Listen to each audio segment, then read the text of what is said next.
Welcome to the Fundraising Leadership Podcast, where we talk about topics related to fundraising, leadership, coaching, and management. I'm Michelle Maloy Dillon. And I'm Janice Cunning. And Michelle, today we are excited to have two guests with us. We have Nneka Allen, who's the founder of the Empathy Agency, and we have Scott Russell, who's CEO of Alzheimer Society of Toronto. So welcome, Nneka and Scott. Thank you for having us. Good. And so Nneka, you wrote a great blog post for us last week that we'll link to in the show notes called Identity Matters. And we are excited. This is a little bit of a different podcast because we're having you on as the author to unpack that. And then we've also invited Scott to join us. So why don't the two of you kind of tell us why you're both here together and what the connection is between you? Yeah, thank you. Well, Scott's my good friend. We became friends over the last year, spending time together through coaching. Scott and his executive team were looking to do some additional work around equity. And through a mutual friend, Kathy Barrick, I was introduced to Scott, and we began to explore the work that we could do with his team. Yeah, that sums it up really well. I think for us, the only thing I would add is why it was really important and how much I value the work we've done. And that's, my radar was up for an opportunity like this, driven mostly by our staff team that through our last strategic planning process identified the need to look at inclusivity, in particular in terms of how we deliver service and how we operate as an organization. So when I heard that such a thing existed in terms of coaching and looking at some of these issues, I was excited to sign up. I met with Nneka. I think we went to Fresh for lunch, and it was we were on the same page. We're both fundraisers, and we're both passionate about making a difference in the world, and this seemed like a good fit. So. Off you went. Yeah, great. And maybe give us a little bit, maybe you, Nneka, can tell us a little bit, what does that mean for people who might not be familiar with this kind of coaching? Yes, so in the case of Alzheimer Society of Toronto, we actually crafted specific training for their executive team. And so I'm saying we, so I must say I work with a wonderful partner by the name of Chris Conroy out of Boston.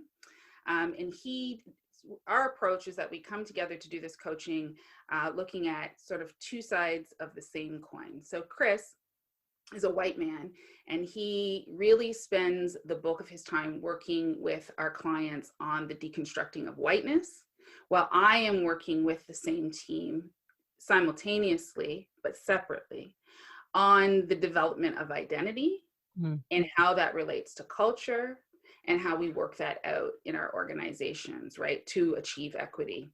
And so we sort of start off together, all of us, then we break off and we do 12 weeks in tandem, and then we come back together at the end. And so that's what AST signed up for. And that really, entails, doing internal work. So I find myself, this is the thing I'm saying over and over again. We see a lot of people doing work around diversity and equity, and it's this external thing. And we want to be able to, well, what is a tangible thing that I can take away and do, right? Which is outside of yourself, when really this work is about addressing what's inside yourself. And that's true for all of us. And so that's why the coaching is set up the way that it is. It's why it happens over a course of 12 weeks. So it's 1 hour with me and 1 hour with Chris for 12 weeks. And that actually just gives our clients time to process a lot of really new information about who they are and how they show up in the world and how that relates to other people. What do you think, Scott? Yeah, no, I'm smiling because you make it all sound really easy. It's really simple. We'll do an hour with Chris, we'll do an hour with Nneka, and bang, you can tick the box on inclusion. So what didn't feel so simple about it for you, Scott? So we hinted at this when we were talking pre-show, was about vulnerability. It's when you talk about doing inside work, it means admitting you don't know everything. It means admitting there's something that you have to question about who you are. It's deeply personal is where it starts. And you think, oh, well, it's sort of workplace. This is professional development, isn't it? Well, it is, but it's actually, you kind of got to get around in your own junk and sort of clean out the closet a little bit, look at stuff you haven't looked at in a long time, check out some old diary entries and go, wow, who was that pimply-faced 14-year-old boy who thought he was going to be an actor, right? Like, there's stuff you have to, you do in this work that you don't even think. Like Nneka says, we often tend to externalize these problems and make them something we can deal with outside of us, when in fact, it's really, it starts with you, right? Mm-hmm. To be the change you want to see in the world. And that's what this work is really about. Yeah, and even that term identity, Nneka, just that term, and as you talk about bringing the work into the inner self, both you and Scott are talking about that, and there is something about, wait, you mean I have to talk about my identity? But I just work with these people, right? That automatically feels vulnerable and so personal. It does. And it's interesting because in the work that we do in nonprofits, and particularly as fundraisers in philanthropy, which is the love of people, right? Isn't it in this space that we should have room to be the most vulnerable? I mean, we are tasked with serving the vulnerable, right? So when we bring ourselves armored up into our work, we are doing a disservice, both to ourselves, to our colleagues, to our beneficiaries. Yeah, absolutely. That's beautiful. So there's so much I want to ask, and I don't even know where to begin. Where this work is so important. This work is so important, and so much is going on in the world right now around this work. I guess I want to ask, like, what's the most challenging part about bringing this work into organizations? I think it's exactly what Scott just described. People might not know at the outset that it is as difficult as Scott has articulated, but they have a bit of a sense. As soon as you start to say the work begins with you, this is internal work, that the work isn't one day, it's not a half a day, it's 12 weeks. It's actually 2 hours with us, right? Out of your week for 12 weeks. And then there's homework, there's work in between, right? So people sort of fundamentally know that this is going to shift things somehow. They don't know how, but they know that, change is on the menu. Which is exciting and scary at the same time, right? When change is on the menu. Yes, and I think that we have an automatic response to change, right? Which is, I don't want to do that. Or we like to make excuses for why we don't have the time. Our executive team can't dedicate 12 weeks. We don't have the budget. I'm not really sure that this is the route that we want to go. Oh, but maybe we should just first begin with, this other sort of theoretical piece of work that makes us feel good, right? Makes us feel like we might be doing something similar to a lot of the statements we see organizations and companies making right now. Let's go write a statement. But let's not go write a statement and then back it up, right? By doing the work that you should be doing to become more equitable. I think that's the most difficult part. Well, and Janice, I think intuitively, or I'm not sure, it may have been Michelle that mentioned this, but when you talk about having those awkward conversations at work that you got to bring a piece of yourself to, like, how do I even begin by saying, here's me, and then I know it's going to get awkward. We just run away from discomfort, right? It's much easier to hide behind a role. And I mean, just to put this out there, I know we'll get to the cultural pie exercise at one point, but one of the first things Nneka had me do was this exercise. And when we debriefed on it afterwards, she said, well, would you share that with your staff team? I was like, no, I mean, I'm the CEO. I'm not going to tell them this stuff. Like, and it was such an eye opener to say, yeah, no, there's actually so much of my job. I just automatically, I'm not trying to hide it, but I do. Mm-hmm. I hide behind a role. I hide behind a title. I hide behind the fact that I'm a white man. And there's a whole bunch of assumptions that come with that actually advantage me, but I don't ever have to deal with them. Mm-hmm. I can do nothing. And it's all nice and comfortable for everyone. And we continue the dance around it. So I think that's what, when you talk about doing this work, you know it's going to get messy. And messy is something we tend to run away from, particularly at work. And I'm kind of making an assumption, Scott, that at some point she convinced you to share it. Is that correct? I share with everybody now. I start with that, and it's really cool because like there are things that I'm willing to say, and it was an eye opener. I just said I'm a white man.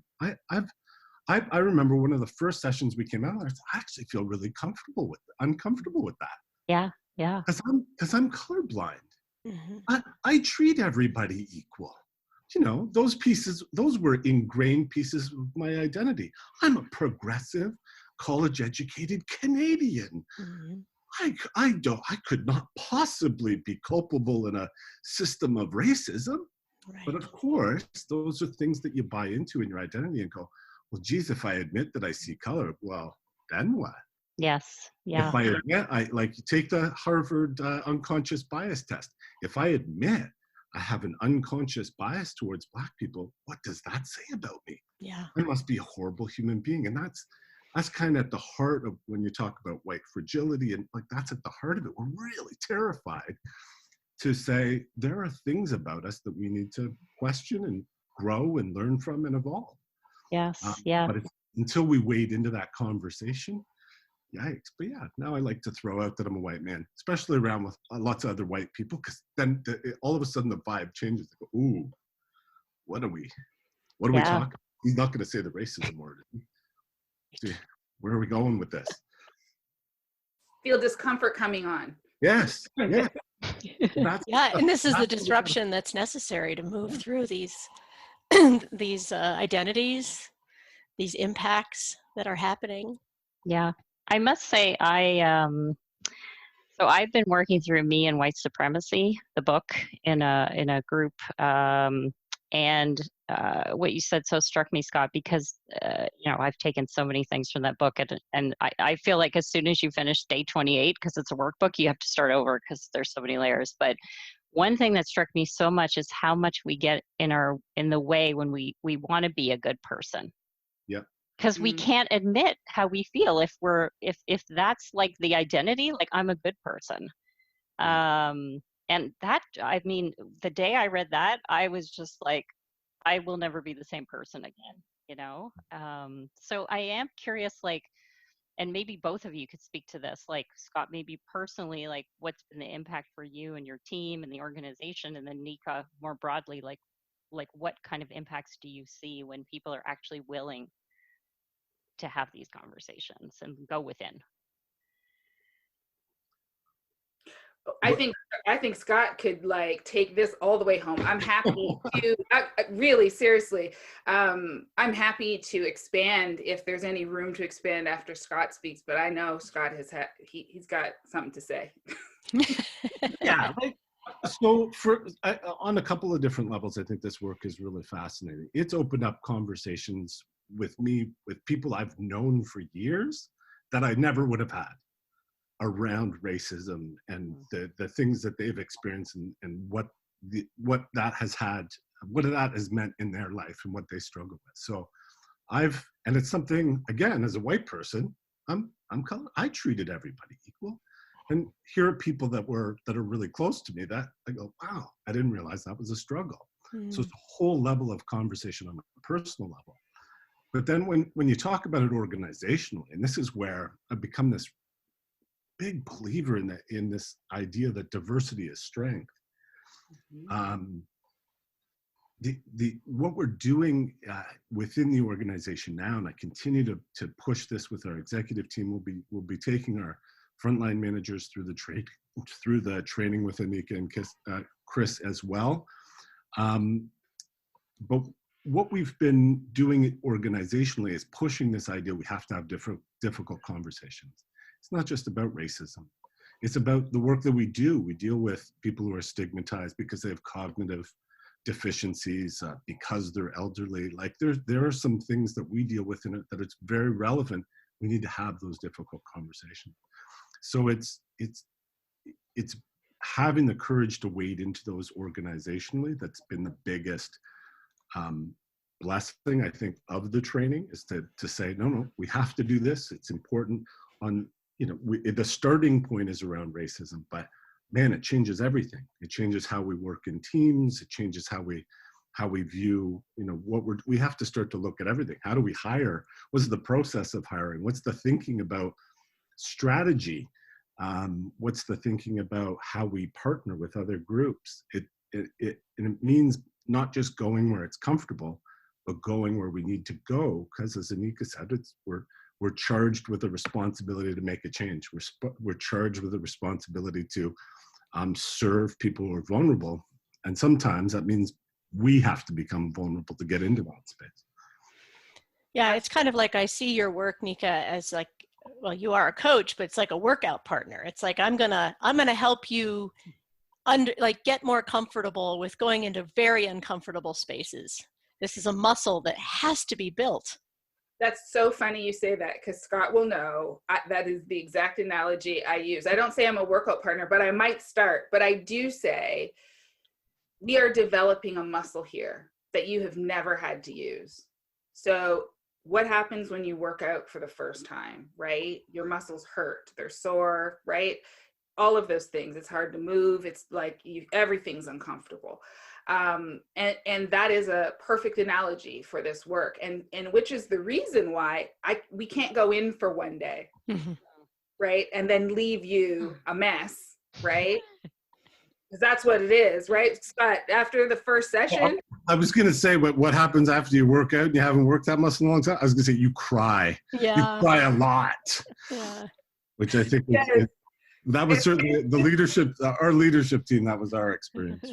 And we want to move our clients through the grief into healing and action, so that they can be more fulfilled as individuals. Certainly, because when we're more fulfilled as individuals, we come into our workplaces, right, and we contribute in better ways.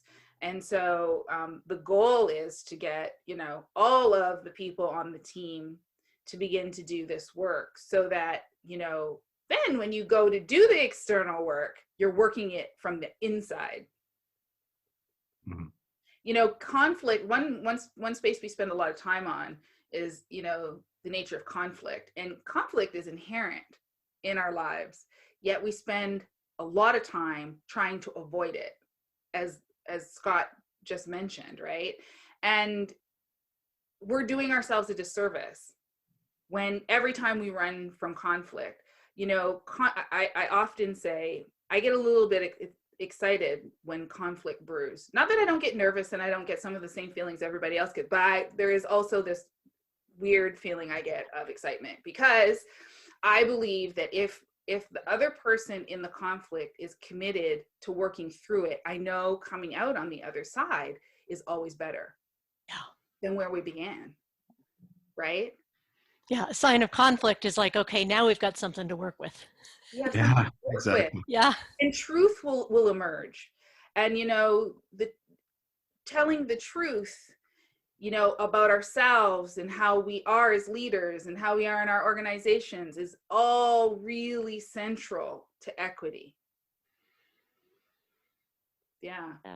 Yeah, that's what I loved. And I was sharing your blog again today, and I think you shared it, and I was commenting, like, you just have to keep reading it. So I want people to read it, but reread it, because it's there's just so much in the links that, that you make. And I love that it's like we can't like get to belonging if we're not willing to go inside and look at our own identity. Like that's what I was most struck by. That's exactly right. That is 100% right. It's interesting. I think we can all think of times when we have entered an environment where we weren't sure, we didn't know the people, we weren't sure what was going on, but we knew we didn't belong. Right? We innately know these things, Mm-hmm. right? And so I think it's really important that people who are responsible for creating environments where people spend the majority of their day, they're really responsible for creating environments that are equitable and that, give room for people to show up in their multiple identities and contribute. I mean, we've not talked about, and we could spend a whole other hour talking about, what is lost when we don't create those environments, and when people can't come to work and contribute their whole selves, right? There's a tremendous loss to the Mm-hmm. organization. I mean, there's trauma that happens to the individuals, but there is a tremendous loss in addition to that to the organization that no one's measuring. Mm-hmm. Yeah. Yes, there is so much to unpack. And we do, one of the things we love on this podcast is to get real and like give people something that they can do, right? Like, or something to think about or something to do. So the two of you mentioned a sort of exercise called the cultural pie, I think is, yeah. And so walk us through that and how people can use that. Yeah, so this is one of the first exercises I do with my clients, and it's called the cultural pie. And what it is essentially is, we want you to draw a pie on a piece of paper, and I want you to think through all the various things that make up your identity. And what we're going to ask the listeners to do in this exercise, because you won't have a coach with you, is to write down your identities, but exclude anything that refers to a professional title, and and eliminate being Canadian. So Canadian is a no-go. Or whatever your nationality. Or whatever your nationality. Particularly Canadian, actually. Yeah, no, I think Canadian's the one you. Canadian is the or I was one. going to say Torontonian. And Well, we're just because we're just saying we have listeners. We have listeners Yeah. in other countries. So. well, Go ahead, Scott. I know it. Go ahead. So this isn't intended to exclude. The point is, in our context, when you say, we're saying exclude Canadian, is because one of the things that hopefully by doing this exclusion you will find in reflecting on it is that there is so much attached to your national identity that, like, when I say I'm Canadian, that's to distinguish me from an American. Mm-hmm. That's to distinguish me from a set of values that I think are distinct in some way. Canadians are X, Y, or Z, whatever that is, but that's actually not really a thing. Yeah. Like, in a sense. Yeah. So, in the training, and you might have to come up with something new now, Nneka, we've spoiled it. But in the training, like, honestly, you get a white guy like me, how often does he come in and 50% of his pie is Canadian? So. Yes, the Canadian piece is a specific, without saying too much, if we can avoid saying you're Canadian and avoid any professional titles, that would be ideal. And then once you have that, what you want to do is you want to assign them to the pie. So each identity needs to take up a percentage of the pie. So as an example, for instance, one of the largest segments of my pie are comprised of being a descendant of the Underground Railroad, being Black, and being a woman. Those are my top three that I think they made up about 70% of my pie. Everybody is different. There are no rules. The percentages are up to you, but it's an exercise to begin to actually start considering, who am I, right? Who am I without the titles? Who am I without national identity? Who am I? I love this as a visual, as a visual person. I love this idea of actually putting what is in my head or what I haven't admitted is in my head on paper, and being able to look at it from that objective viewpoint. Yeah. I think just asking the question and, having someone enter into the exercise is unique. I remember the first time I was asked to do the exercise years ago, and I would say I had a pretty clear sense of my identity, I thought, until I sat down to do it. And then I really had to think through, what is my Blackness about? How do I rate my gender? At that point in my life, my daughter was an adult. Where does motherhood fit into that? You wrestle with yourself, right? Around what is the priority, or what are the priorities, or what emerges to the forefront, or what do I want to emerge to the forefront? Could it be maybe two different pies? What emerges to the forefront, and what do I want to emerge to the forefront? That would be totally could be two different pies. And as you age and experience life, your pie should change. So, after the first time I did my cultural pie, one of the parts of my identity that I wasn't really giving voice to, and I wanted to, was my Indigenous heritage. And although I had known about it, I really didn't emphasize it. And so, now that's in my top 3, right? So, this sort of thing can also change. I mean, as I said in the blog, there are some inherent things about identity you can't change, right? But then there are also things about your identity, right? How you see yourself, how the world sees you, all of those things work into identity as well. And so this kind of gives you some autonomy over, and so you should have autonomy over your identity, right? Yes. Which is why I think the exercise is really pivotal, and it's the place where I begin. The work that I do. And what Scott, I'm curious, what impact did it have on you to go through that exercise? So I think much of what we've already said has been covered. It gives you a bit of autonomy, and it makes it, you have to then sort of mindfully select what's part of your identity.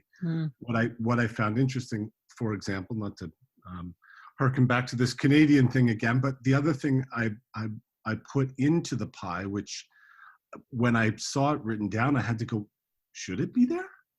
Like what? Why? Like CEO, I think, was one of them. It was. I like, is that? I mean, it's my job, but is that an immutable part of who I am? I mean, and absolutely not. I mean, for now, I hope it is, if my board's listening.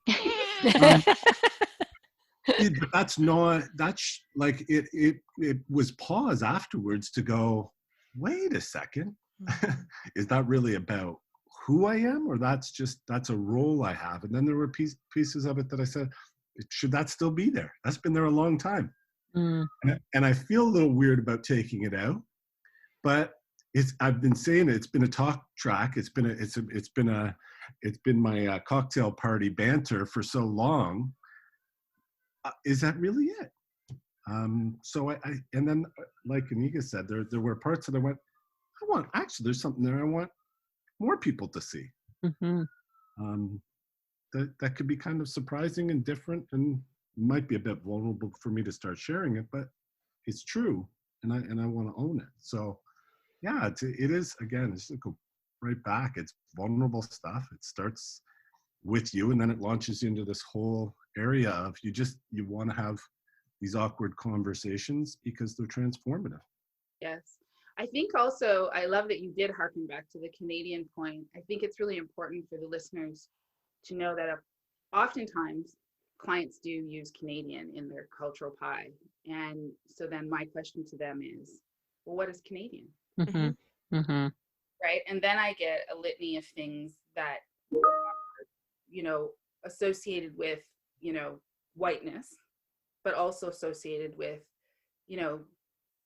things that we've attached to being Canadian. And then I say to them, well, my family's been in North America for 450 years. We've been in Canada for almost 200 years. So what is Canadian? Mm-hmm. Yeah. Right. So that's a part of the challenge around national identity, and because it can, it can assume things that, really don't speak to identity. Right. Yeah. Yes. Yeah. Yeah. And it's a beautiful segue to sharing stories. Yeah. And somebody has a book coming out soon. So let's hear about that. Oh, so exciting. So Collecting Courage, Joy, Pain, Freedom, Love. It's being published by Civil Sector Press. And it is, well, I refer to this as a testimony of my brother and sisters from the United States and from Canada. So it's a compilation of 15 first-person narratives, all Black fundraisers. And they're writing under those 4 themes that I just mentioned that are in the title. And I'm currently knee-deep in editing. I am one of the authors. I'm one of 3 editors. And we are working feverishly right now to complete the manuscript. But those stories are, they are challenging my language right now because they have exceeded my expectations. I'm actually not sure what I expected. I knew it would be great, but it exceeded that. And what I really love about what my brother and sisters have done is they have been tremendously vulnerable in sharing some of the most painful points in their career and in their lives. But they've also shared how out of that pain they have emerged. They're providing advice for other Black fundraisers who may be experiencing what they're experiencing. And ultimately, in the end, we're talking about love. And I believe, based on our historical experience as Black people, we have a tremendous capacity for love. And I think that puts us in a very interesting position as it relates to the profession that we're in. Mm-hmm. And so we're really excited about the book launching November 23rd. November 23rd. Okay, great. 3rd. Right. When, where can people buy it, or do you know yet? So I don't know yet. Okay. Will you share with us when it comes out? We will share with our community. Yes, absolutely. Yeah. I assume it will be in all of the common online spaces, but I don't know for sure. So yes, I will share with you, and certainly people can reach out to me, and I can keep them up to date on where to get it when I know. Yeah, can't wait to read it.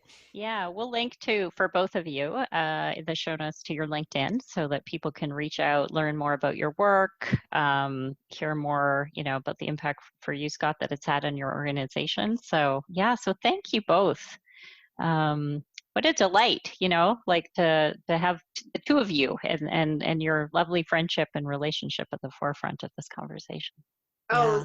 My pleasure. I mean, I'll go anywhere with Scott. He's a great friend and a wonderful person. And I'm so glad to have had the opportunity to know him and to continue working with him. And thank you to both of you for being interested in the work that I'm doing and being interested in hearing, Scott's voice on this as well. Yeah, good work. Good work. Thank you so much for being here. So please subscribe if you haven't already to our podcast. You can find us on iTunes, Google Play, and Spotify. And if you're enjoying the show, please rate and review it so others can find us too. Now go put it into practice.